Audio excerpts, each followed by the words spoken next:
لوگ بہت سے کہتے ہیں کہ عمران خان کے ساتھ روحانی طاقت ہے. میں آپ کو ذمہ داری کے ساتھ کہتا ہوں, اللہ کی کتاب کو گواہ بنا کے کہتا ہوں, میرے ساتھ مدینہ پاک سے بھی فون پہ بات ہو رہی ہے, مکہ سے بھی بہت بزرگ 100 سال کے لوگ میرے ساتھ بات کر رہے ہیں, اور اللہ کے گھر میں بیٹھے ہوئے اور رسول اللہ صلی اللہ علیہ وسلم کے روزے پہ بیٹھے ہوئے وہ اللہ کی عزت کی قسم اٹھا کے مجھے فون پہ کہہ رہے ہیں. جب میں ادھر آ رہا تھا وہ کہہ رہے ہیں حضرت آپ جائیں, آپ کے ساتھ ہماری دعائیں ہیں.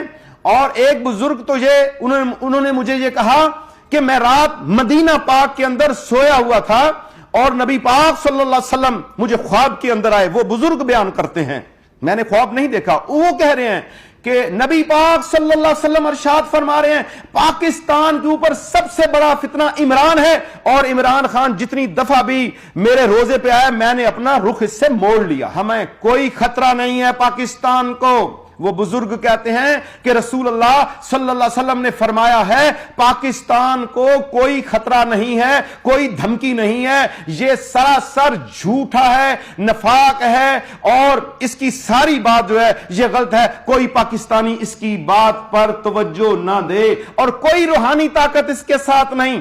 فرعون اتنے بڑے لشکر کے ساتھ نکلا, نمرود اتنے بڑے لشکر کے ساتھ نکلا, اور شداد اتنے بڑے لشکر کو رکھتا تھا, اتنے بڑے اس کے آگے پیچھے گھوڑے اور عوام ہوا کرتی تھی, فوج ہوا کرتی تھی. کیا وہ حق پہ تھا؟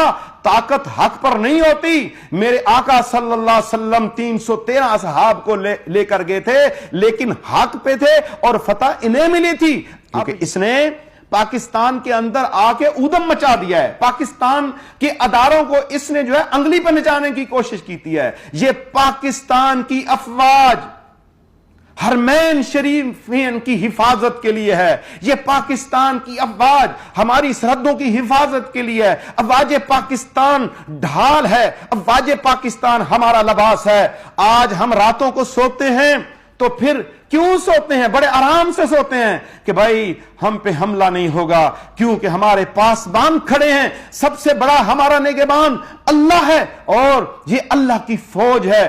اور جب ان کو اور عوام کو سامنے کھڑا کر دیا جائے تو پھر کیا حال ہوتا ہے؟ ہمارے اداروں کو عوام کے سامنے کھڑا کر دیا جائے. الحمدللہ تعالی عز و جل ایسا کام نہیں ہوا. پاکستان میں ہمیشہ مخلص لوگوں نے آ کے کام کیا افواج پاکستان کے اندر.